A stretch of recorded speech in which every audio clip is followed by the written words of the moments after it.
And we're live. You can stop smiling now. Good evening, shifties. Welcome back to the show. I'm your host, Tito Amogus. This is Shift the Journey. What is Shift the Journey? You know, I have a passion. I have a passion to help people find their career paths. And whether that's, going from military to civilian, or maybe you're a project manager, you want to do something else, or maybe you're in construction, you want to do data. This is an opportunity I get to share my passion by sharing experience, sharing free information, and helping you build your network. So if you're watching this and you're like, hey, my network is not very big, or hey, I was thinking about doing something that you do, connect with us. Connect with us here on LinkedIn, or if you aren't watching on YouTube, find us on LinkedIn or wherever else you are. So today's guest, we have Jason Goodman, the guy I affectionately have called for many, many years, man of goodness. And he is so I met Jason back in 2010. Yeah, so I was like, I posted it on there that like we've known each other like 15 years. Yeah, it was 2010. It was August. It was like August into September. I want to say we finished NCO Academy like right on Labor Day weekend. Right. So you have a better memory than I do. Yeah, no, I remember because the unit that I was in didn't have those Fridays off. I remember you get like everybody else on base. It wasn't every Friday, right? It was like every other Friday. Yeah. Every other Friday. And it happened to fall on one of those Fridays. And I was like, do I need to go back to work? And one of the instructors was like, well, technically you're still ours until Sunday. I'm like, not going back to work. So that was, while, other than being on terminal leave, that was the only non-charged, or like, well, I guess terminal leave was charged, but, so that was the only non-charged Friday that I was ever able to take off while stationed at Keesler. Wow. Crazy. So yeah, the other person in our three-person lunch crew back in the day, Michelle Davis, she was on here last year, like around this time. So that was fun. So yeah, anyway, I saw that one. That was a good. I saw that interview. That was a good one. Brought back some memories. Yeah. Oh yeah. Like thinking about like, who are these people?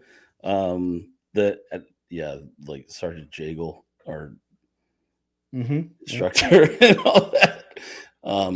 Yeah. So anyway, okay. So your background, obviously you were in the military, because we were in the military at the same time. But where did you start out? Where is it that you're originally from? Is it Laplace? Are you from Laplace? I am originally from Laplace, Louisiana. Yeah. What happened to the accent? I want to know. So, yeah. So when I graduated high school, you've got to figure out what you want to do with your life, right? And what do you want to go to college for? So I originally wanted to go for radio broadcasting communications. And one of the things that I was told was that, hey, you're not going to be successful with a accent in broadcasting. So I worked to get rid of it. So because they want you to have that Midwest, no accent kind of sound. Right, so right. But I mean, that's the other thing too, is that we've moved all over the place, and so have kind of the accent just kind of goes over time. Yeah. Now, if you catch us shortly while we're visiting back down there, or shortly thereafter. Yeah. Now my wife's accent is way more than mine. Yeah. What do you call that that area between, like, you have the westbound lanes, the eastbound lanes? What do you call that area? It's got grass. The neutral ground. The neutral ground. Yeah. Yeah. Yeah. You can always tell like where somebody's from when they name that thing, right? So that South Louisiana accent, it like confuses people. It's funny when I see movies and TV shows where somebody is like, oh, I'm a native of South Louisiana, then they have this like Georgia drawl, and I'm like, no, It, that's not what they sound like. it's, Yeah, it's like, have you never watched Swamp People?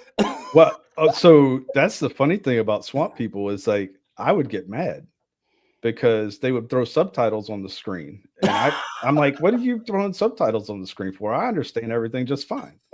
That's for the uninitiated, man. I'm like, oh, I'm good. I'm good.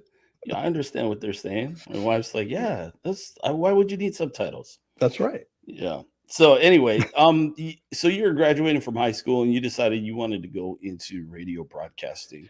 Yeah. So I went up to I went to Southeastern Louisiana University for 2 years, wanting to go into radio broadcasting, and I kind of stopped. Just kind of stopped going.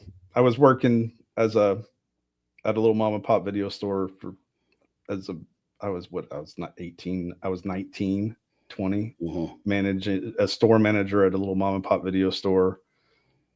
And I mean, you wouldn't think it, but I was working 40, 50 hours a week managing that store. And then I was going to school full time. So I burned out and was like, all right, well, and then not in the whole mix of that, I met my wife. And so I kind of stopped going to college, and then we had to figure out, okay, well, what am I going to do with the rest of my life?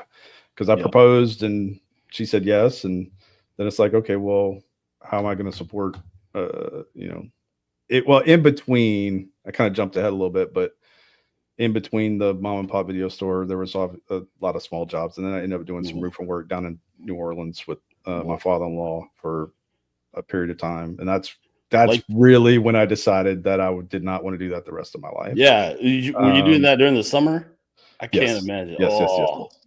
Oh, yeah. I mean, it's hot enough being outside. Like, for anybody out there who doesn't know, I'm on the Mississippi Gulf Coast. I'm about an hour, 15 minutes from downtown New Orleans. And it's swampy, man. It's so hot from like dead heat of summer, July and August. If I have to mow my lawn, or like, actually, my wife loves to mow the lawn, so she mows it, and then I do the weed whacking and stuff and edging. And if I get out there any later than probably 8:30 in the morning, it's like pass out city. I have to be really, really careful and like hydrate and stop and rest, because even in the shade, it's so hot. So yeah, I can't imagine roofing in New Orleans. Whew, well, and it wasn't just like, because we would work down in the Garden District, and so and I mean, we worked all over the place, but we were down in the Garden District some as well. And so it wasn't just your like think normal normal shingles. We were dealing with slate and a lot of copper flat roof stuff too. So I mean, you talk copper flat roof in the middle of summer, that's hot. That sounds awful. So that's when I decided I've got to find something else to do. And I had a choice between the Marines or the Air Force. So those were the two. And it's like the you're like opposite ends of the spectrum. Well, my dad was in the Marines, and so it was like, all right, well, if I'm going to join the military, my dad was in the Marines, that may be an option.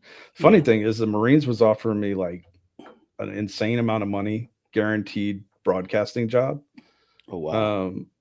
To join, and the Air Force wasn't offering me anything. And so I called my dad and I was like, hey, kind of need your advice here. And this is what I'm thinking, and this is what's on the table. He's like, if you've ever listened to me in your life, if you're ever going to listen to me in your life, join the Air Force.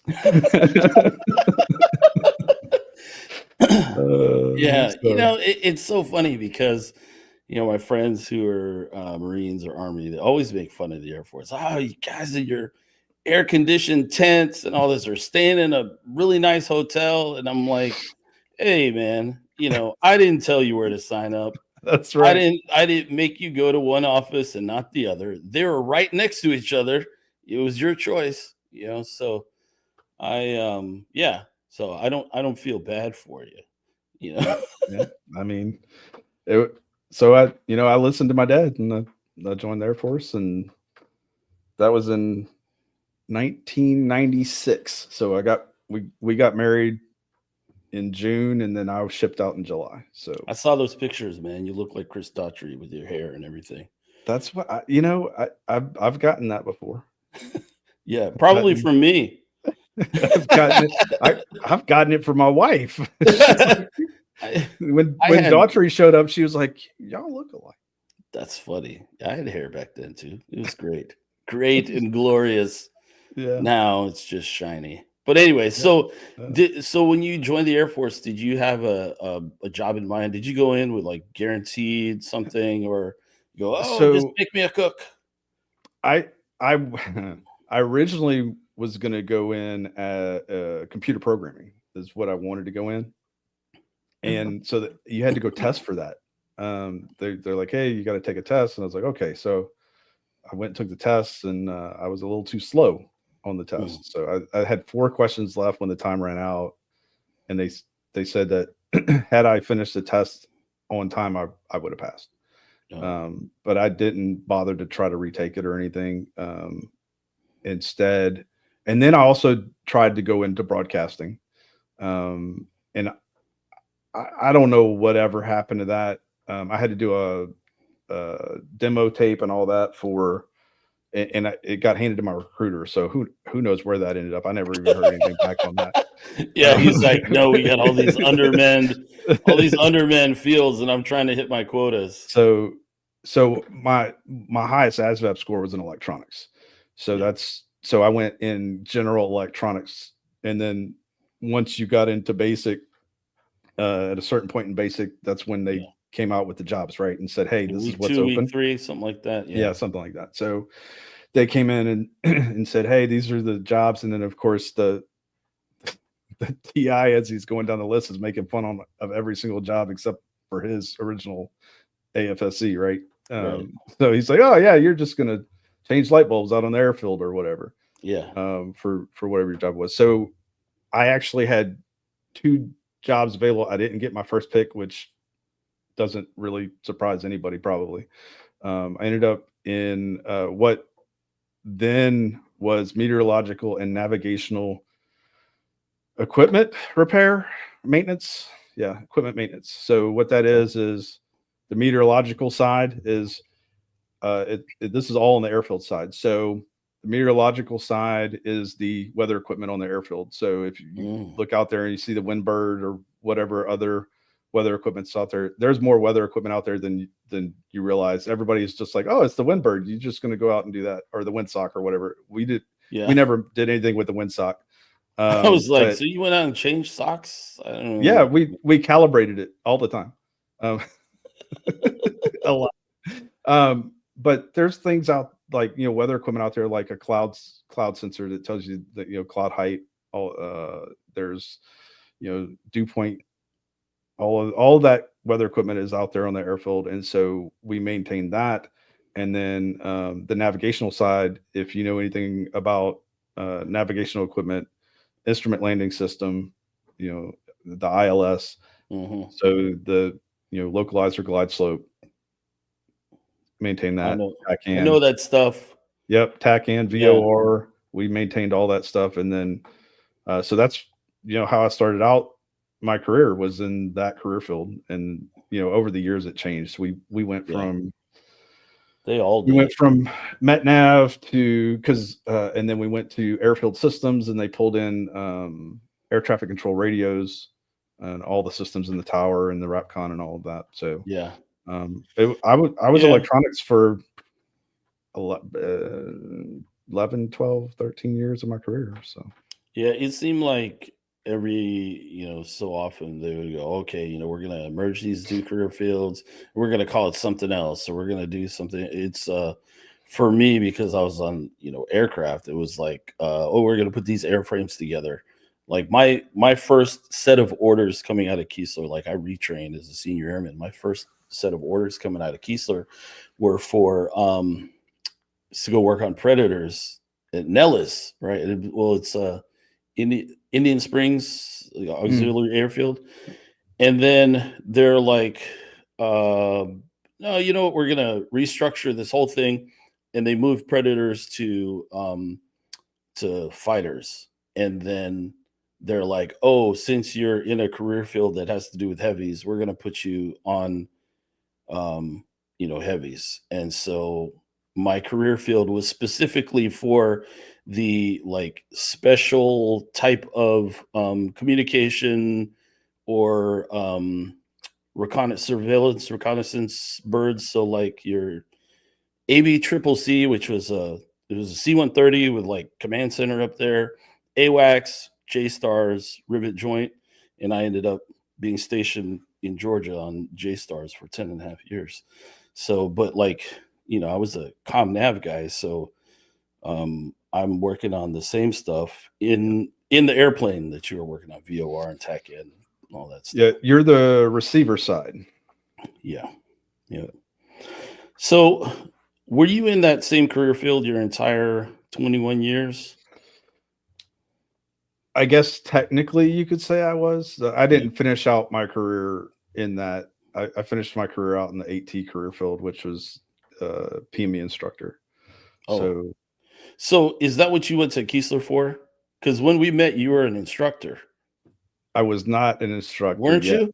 I was not yet. No. Oh, were So you like, we went from I in the electronics career field, I stayed in that for quite a while, and then I did QC and I did maintenance control. I did all that stuff in that career field, and then there was I don't know how, I don't remember the conversation exactly of why I did what I did, but curriculum development. So that's what I was doing at Keesler, was curriculum development. that's And right. so that was developing the OJT curriculum for my career field. Yeah. So Okay. all of the train the trainer, all of those QTP, qualification training packets, all of that stuff. So we were developing all of that there, and that's where I haven't heard some of these like acronyms in forever. I'm I like, can't believe I'm still what? remembering them. like, like Like it's what? just like, like, wait, where did that come from? I haven't said that in forever. But that's where I was having a conversation with some folks, and they were like, "Man, you'd be good for an instructor job." And I got to thinking, I was like, "Man, I don't want to teach my career field. I really don't. Like, I like things that are like, I don't like day in, day out, same thing. Yeah. And if I'm going to go teach my career field, I'm going to be teaching same circuits, same components, every class, same thing. So that's when I was like, well, the PMEs, like we went through PME, and that's kind of what, when we went through NCO Academy, I was like, if our instructor can do this, I think I can do this. Wow. You talking about Jiggle? No, it was it wasn't Jaggle. It was Dismute. Oh yeah. Yeah. Yeah. So that was kind of, I was like, I think I can do this. I was like, and I was already having the conversation with some other folks about, they thought I'd be good for an instructor gig, and so I was like, well, I'll go teach NCO Academy. I'll see if I can get on at NCO Academy and teach that. And so that's how I ended up here in Tennessee. Wow. That's crazy. So were you planning on going, staying in for more than 20 years? Nope. Or is it like yeah. Yeah. People ask me that. I'm like, nope. They're like, what? I was like, yeah, as soon as how you go, I can't even remember the name of the system, but like you would go in there and you could see where you can, hit the button and apply for retirement. Yeah. And it was like 365 days out. And I went out there and I hit the button. I'm like, ready to go. And they're like, dude, that's a long time away. Yeah. And we're just getting closer every day. No, we had the goal. The whole goal was to go in for 4 take it, go. That was the whole thing. It was go in for That 4, take is, advantage you of the know, education yep, benefits, right? yep, And then life happens, right? Like life, and then yeah. 4 years comes along, and you haven't done any of the education that you thought you were going to do. Yep, that's exactly that is 100% the story.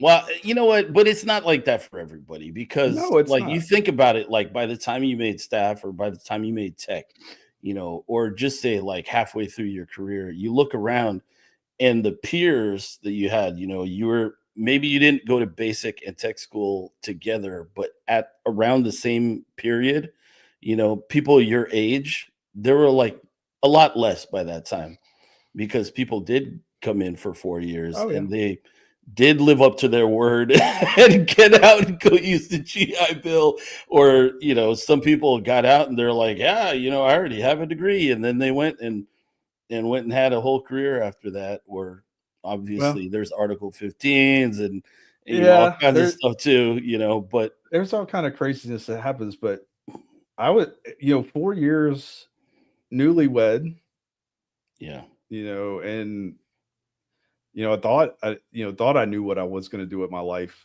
yeah. at that age, and then when I went to go look at schooling, it was like I don't really know what I want to do now. Yeah. And it's like, all right, well, what do I do? It's like I don't know. Yeah. So I felt like for a long time there, I was like on this infinite loop of like going to school. I mhm. had like while I was active duty, I had no less than 11 different majors.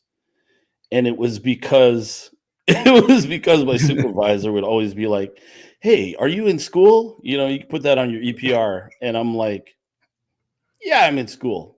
You know, and there was like no end game until I was like a year out from retirement, and I'm like, I do not have a bachelor's degree, and I want one before I leave. Yeah. And so they tallied up my 280 credits, and they're like, if you had stayed in, if you had stayed in one, you have 2 degrees by now, right? So, at what point did you say, hey, you know what, I've had enough, and I'm ready to get out? So I was having a blast as a PME instructor. Yeah.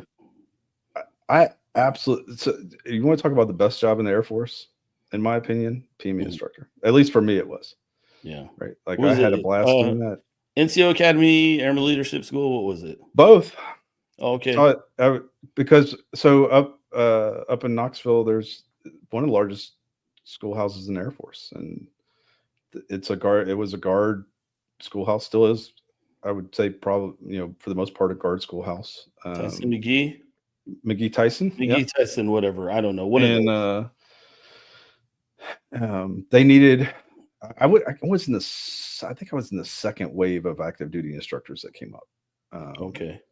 and so I was in that second wave because they started bringing in active duty students as well, and um, I started out in NCO Academy, and then after a little bit, I filled in over in ALS, so taught ALS. Goodness, it was a lot of fun. I actually got to do a little bit of satellite broadcasting as well, so that was pretty What? cool. Yeah, so the one of the things that I started out, and wanted to go to college for, I ended up getting to do a little bit of that, and a little bit of broadcasting. So Mhm. that was fun.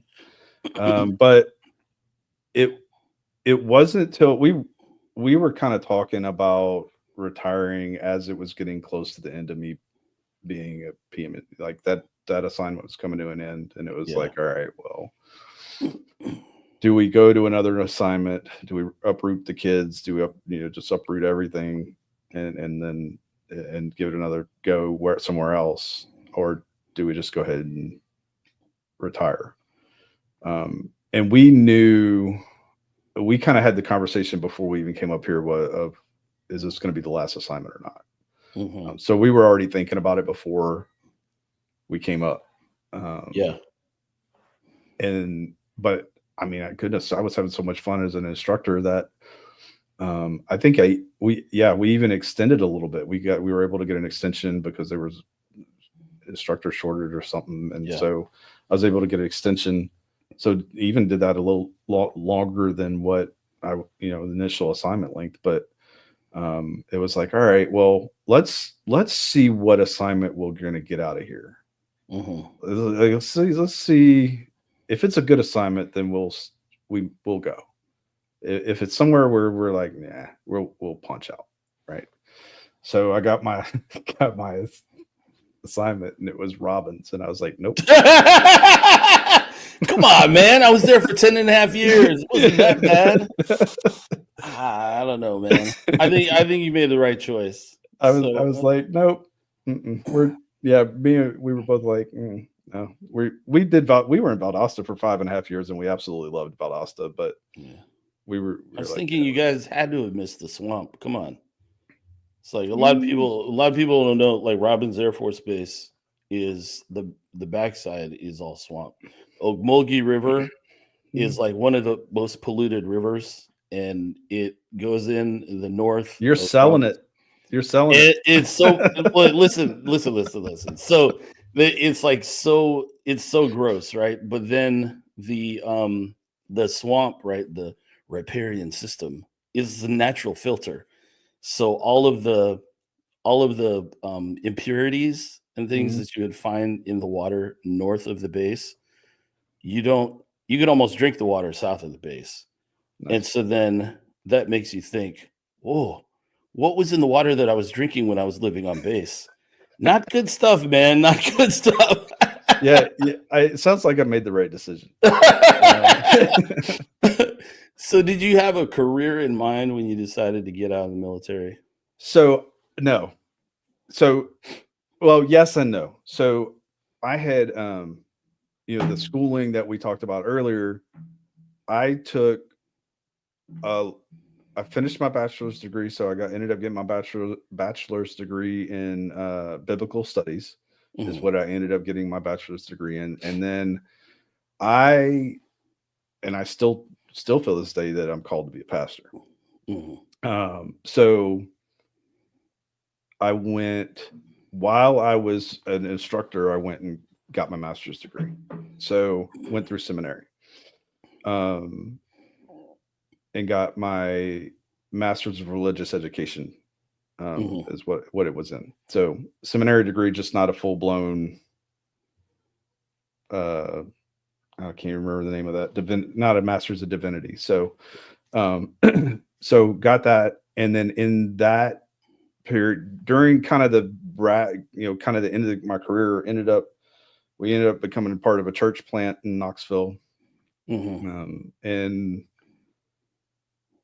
through a series of events, I became the interim pastor for the church and had an opportunity to actually become the pastor. However, the timing was off because I was still working as a PME instructor in the Air Force. And so things just didn't line up for me to be able to stay on permanently there. And it was associate pastor until we left there and came back into Maryville, where we live now. But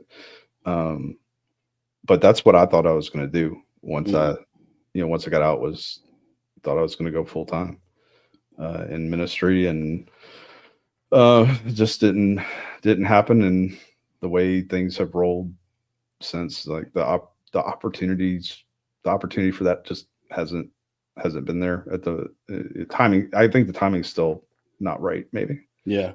Hey man, if you have a calling, it's going to happen. You don't know when. Yeah, it's not your timing.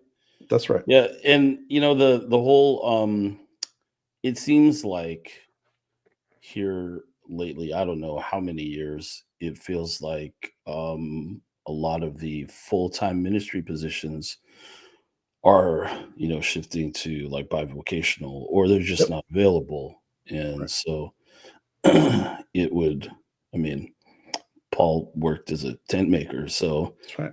You can also build tents. Well, I need to go apprentice first because I don't know anything about it. Exactly. So But what was your thought about career at that point? And you're like, okay, the at timing's not that right. point, coming out of the instructor gig, I was looking for anything where I could do leadership development, Hmm. um, be part of corporate training, leadership Hmm. training, something like that. Yeah. So that's what all my resume was written toward, all of that. Oh yeah. Went on several interviews for that. Nothing ever panned out of any of it. So then I just was like, you know what?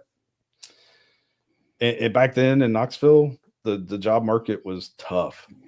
And so it was like, okay, um, we're we're just going to widen the scope a whole lot and just see Hmm. what's out there. And so I went on all kinds of interviews, and nothing ever came out of it. Hardly any of them. It was crazy. So I ended up putting in for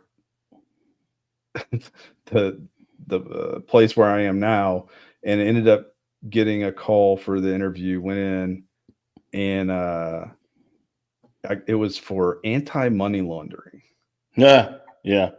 and I like I didn't know anything about anti money laundering, Hmm. but the hiring manager for that position was a former Marine, Hmm. and we clicked, and I was able to. I'm like, look, I because he was asking me questions, and I, I was like, I don't know anything about anti money laundering, but I know regulations. Like I can read and interpret regulations, and I can put those into I can understand those, right? Yeah. So uh, I left the interview and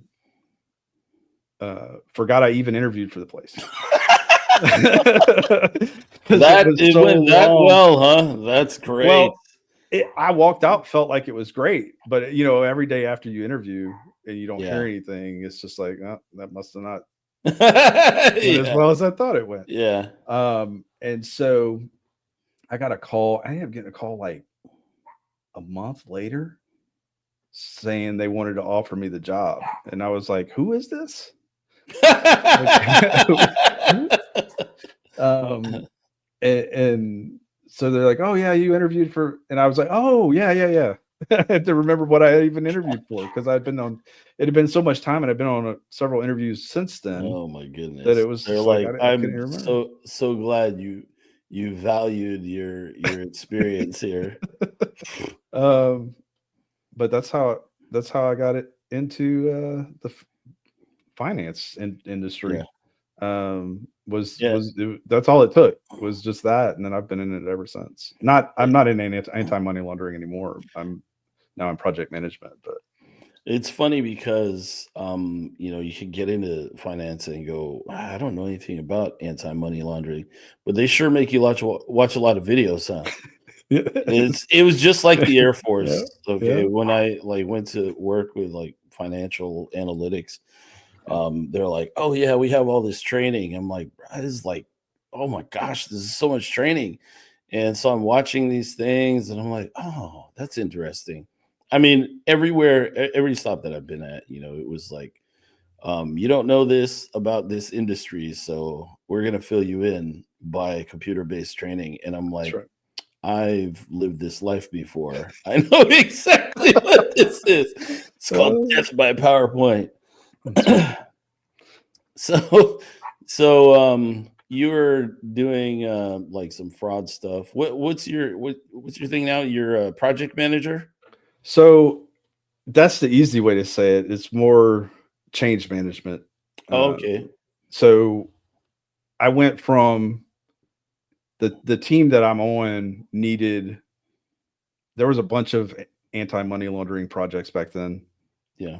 and so they needed somebody that understood that and could handle projects. And so I ended up getting on the team, and I was on the team as a change manager for 3 years, I think, Mhm.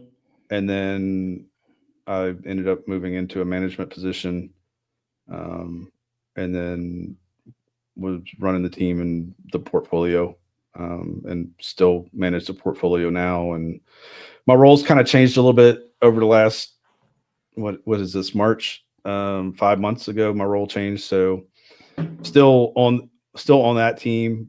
I'm not managing the people side of it. I'm managing all the portfolio and the processes, and Mhm. um, working a lot. We use Smartsheet for the project documentation side of it. Yeah. So doing a lot, helping build out a lot of things in Smartsheet for our team and stuff. So Hmm. Okay. Yeah, I had a question for you that actually doesn't have to do with like your career. Do you still run? I was injured for a while and started back. I'm back to a mile and a half. I can't run it like I used to, Yeah. but I can run a mile and a half now. My goal is to get back. I want to get up to like a 10K by like Because July, August. you were a running fool back in the day. I just Was had a memory pop up. Like I was running. What is the path at Keesler? Is they called it something. Is I something, and is it I-81 because it's like 81st training wing? yeah, yeah, it sounds, Yeah. that sounds right. So Yeah, yeah. I'm running and like toward the marina or like passing the marina or something. Hmm. And anyway, I got an email from you later on that day, and you said that you saw me running, and like you were in the car with your wife, and you're like, "Oh, there's Tito," and she's like, "How did you see that? It was so quick." Do you remember? Do you remember what it? I I had don't a remember that. I had a weird I had a weird like my form was weird. You called it like I was churning butter because the one arm the one arm was out there like that. I don't know what I was doing, man. I was just trying to survive. It's Look, man, Mississippi, dude. It's so hot. just conserve energy, man. Don't do that. you Uh, you had the like most compact running style. I was like, there's no way I could run like that. My mile and a half time is gonna be like 30 minutes because you like take these little baby steps. I was like, I don't know how you're doing that. Where like how are you covering any ground? yeah, So I had to churn the butter. I don't know. I used to run out there on the beach, out on and then the bridge out there in Biloxi. I used to Yeah. run that. And then Yeah, that's the best like hill training down here because we don't have hills. It's the bridges. yeah, Unfortunately, I can't I run thought that anymore. was hill training until I came up here. Oh well, yeah. I mean, obviously, yeah. Like unfortunately I can't run anymore. I had surgery on both my legs. The last it was the last few months that I was in, and it's like jacked me up. But ride a bike every now and then. I had the same conversation. Actually got to visit with another guy, friend of mine that was a PM instructor that came in town yesterday. Got to visit with him, and he used to run with me all the time up here. And he's like, "Hey, are you still running?" I was like, "Just got back up to a mile and a half, you know." And he's like, "Yeah, I can't run anymore." He said, "The doc said my body doesn't like it." Yeah, He yeah. said, "So he's to the bike now too." So no, I'm like, my plan is to get back up to run up, be able to run halves again, and Mhm. we'll see if my body lets me do it. Yeah, one of the things that I noticed, with going into like corporate life is like obviously in the Air Force we sat down a lot, otherwise they wouldn't have caused the chair force. but Yeah. but like really in the corporate world, man, we sitting down a lot. Yep. And so one of the things that I noticed, especially like, going into the pandemic, is the whatever you put in like on the road or in the gym or whatever, it really carries you throughout the day. Do you have any like exercise tips for the 50 and over crowd? For So, anybody who's like thinking about getting out of the military and going, "Oh, what am I going to do with my life? Am I just going to be fat and go golfing or whatever?" look, one of the things that I tried to continue to do, and the pandemic was terrible for me. Like what, even though like injury was terrible, and then life after that. So it was trying to figure out how to make it work. But for 50 and over, I would say you're not as young as you used to be, right? So No. get that, understand that mentally, you're not as young as you used to be. I've looked at what I've started doing, because I used to never do weights. I would run, push ups, sit ups. What do I need to do to pass the test? And it was like, all right, well, for the Air Force, I needed to be able to run fast, and I needed to do a certain amount of push ups and sit ups. Right, that's what I Yeah. needed to do, and I don't know if that's changed or not, but I have started incorporating weights into my training. I've found that helps. Like I've even though I couldn't run, I've been hiking a lot. Oh, yeah. So even though I'm not running, and granted I don't hike in the winter, so I just went on my first hike of the year Saturday. But I found I did weight training, and I've been doing some yoga over the winter, Hmm. and that has helped. Once I got out to do the hiking on Saturday, and it felt like, all right, fantastic. So I've been doing weight training, yoga, can do a mile and a half, and gonna build on that. So Nice. don't the other thing, and this is for anybody, don't rush it. Like, Oh, yeah. you do what your body will allow you to do. Um, you're going to see progress. It takes a lot of time and work to get to where you want to be. Like I think there was one year I did 4 half marathons in one year, Oh, and that was the best year I I ever had. Like, I came in first in my age group in the half marathon that year. oh gosh. I like we were Cades Cove. I don't know if you've ever been out there, but it's like right there in the Smokies. I think it's the most visited place in the Smoky Mountains. We used to run that once a quarter. That's 11-mile loop with all the hills on it. Oh, So we did all of that, but I I would love to do all that again. I know that if my body allows me to be able to do it, I'll get back there. It's just going to take time and a lot of work. I know how much work I put in to get there, right? So yeah. just understand you're not as young as you used to be. Be patient. Be patient. Do what Yeah. your body allows you to do, and push yourself a little bit, because to accomplish the goals, you got to be able to push yourself a little bit. But Yeah.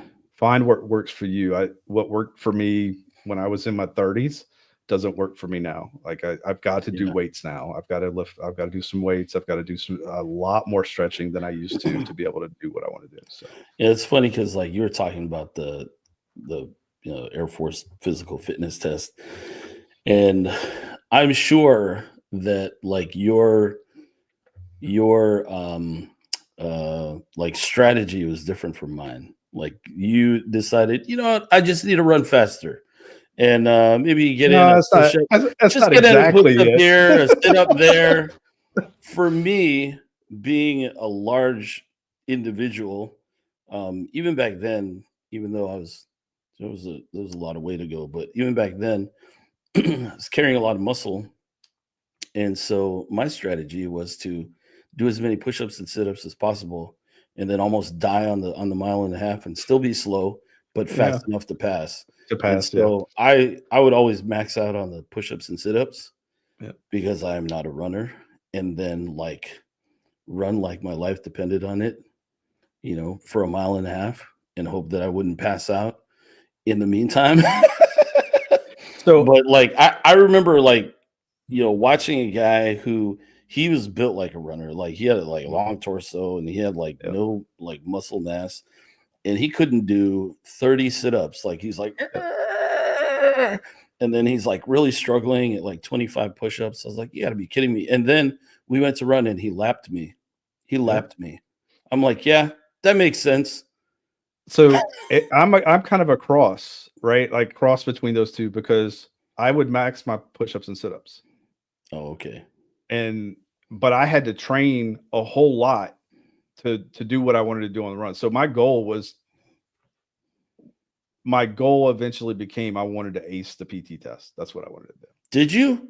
I did. Yeah, that's nice. I But just wanted to pass, I had to and put a lot of I work sure in. did.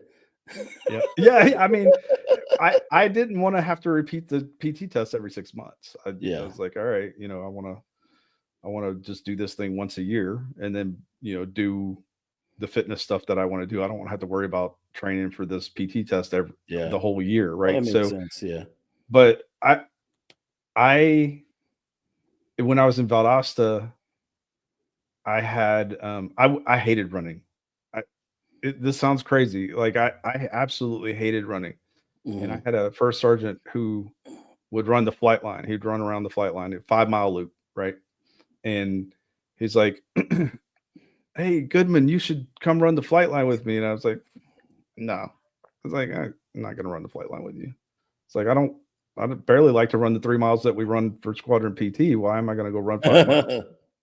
He's like "Okay, so you're bored running 3 miles?" I was like, "Yeah, I'm very bored." Like, because I can run the 3 miles and with same turnaround point, same route. Like, if you Mhm. remember earlier, I said I don't like to do the same thing over and over again. Yeah, Like, I don't like repetition. So, he's like, "Do me a favor." He's like, "Next time the squadron runs 3 miles, add like a quarter of a mile to that run, like at the turnaround point. Don't, you add a quarter mile there and then come back." I was like, "Okay." Yeah. As soon as I crossed that turnaround point, like the sky opened up. And it's it so was like funny. this whole new world, man. It was just That like, all is right, so well, funny. and I was hooked from that point on. I was hooked. And I was the crazy guy who was it was 6 miles from my house to the my base, uh, the squadron where I worked on Yeah, base in Valdosta. I would run down Bemis Highway in Valdosta, Georgia, 6 miles to work, get to the gym, shower, grab my food, head to the office, and yeah, then I would have somebody would crazy. drop me off at my house and on the way home, and I'd do that 3 days a week. And then I eventually, of course, was running with the first sergeant for five Yeah, miles around the flight that's line. so And funny. and then I ran my first half in New Orleans. I did that out of the Valdosta. In fact, it was crazy. My wife knew I was crazy when Thanksgiving morning I woke up and was like, "Hey, I'm going to go for a run." She's like, "It's raining and cold outside. What's wrong with you?" So, Yeah, yeah, you know what? Yeah, one thing I miss is like after running, even just 3 miles, just burning out that last mile as fast as you can go, and then that feeling at the end. Oh, yeah, I would get that anymore. That was really good. yeah, But I you can emulate a little bit of that, writing, but it's not the same. It's really not the same. But no, I yeah, my tried my body riding. is not for running anymore. Yeah, So I tried riding. yeah, it's not. Yeah, it's like no, I can't do it. Can't do it. If I can't run, I'll have to find something other than riding because I've tried it and Yeah. can't do it. So, Well, so that that's some good I think it's a good discussion around like getting exercise. I feel like the mental health part of working remotely or even just like let's say like commuting and then being in office and like the grind of it, right? Because it's in so many ways it's like routine. It's the same thing over and over again, so it's nice to put into practice some of the things we learned along the way, yep, as far as like physical fitness, being fit physically and spiritually, mentally, and all that stuff. I think it all plays in together, and it's great if you can peel yourself out of your desk chair. I just got a new one because my other one broke, but it's like if you peel yourself from your desk chair and go run or go ride or go lift weights or whatever, it will really like help you mentally. So yeah, for sure. yeah. So one last thing before we hop off here, I like to ask people if they had, with all their experiences and all that, if there's something that you can think of that like a good piece of advice to hand to anybody who's thinking about making some type of career shift, whether it's like, oh, I think I want to get out of the military, or they're like, maybe I want to get into finance, or just something different from what they're doing now. What's one piece of advice you could pass on to them? Be willing to take the risk. Ooh, that's a good Like one. if it's something that you want to do, then be willing to just go all in and take the risk. Um, when because I didn't have after post retirement, I didn't have a job lined up. I didn't have anything lined up. Took advantage of trying to get trying to do the job hunt, but tough market. So it's like, okay, well, you know, if you don't take the chance on something, it, it's not going to happen. You know, Absolutely. so if it's something that you really want to do, and if you put limits on it, like we're if you're tied to a certain area, it's going to be harder to do as well. Yeah. So you got to look at, all right, well, what am I willing to do to make this happen? Um, you know, for that, like it when I when I ended up pastoring for a little bit, like we could have said no. Hmm. We could have very well said no. The opportunity presented itself, and we said yes. If it's something that you want to do, say yes. When the opportunity arises, take the risk. Even if the opportunity isn't there, take the risk. Try to find it. Um, Yeah. I know and I'm saying this, and with being a pastor, it's a little bit different. Just the way things work, but um, But I think it yeah, works, and if you were to take it up a notch, right? And yep, take it from the word, that is faith faith without works is what? Dead. So yep, that's like you're walking it out, right? Angela and I were having that conversation today. There's things going on in my life right now, and I'm like, wow, that's kind of scary, or that's different, new unknowns, that's and right. if we're to just sit around, what are the chances that something's just going to like fall out of the sky? Right. You have to make an effort, right? That's right. So yeah, I think the hardest thing about career shifting is like that, making the effort when you don't know what all it costs. So I think talking to people who maybe are in it or have done it, that's a good way to find out what it costs and what exactly you need to do. So Yeah, it's not.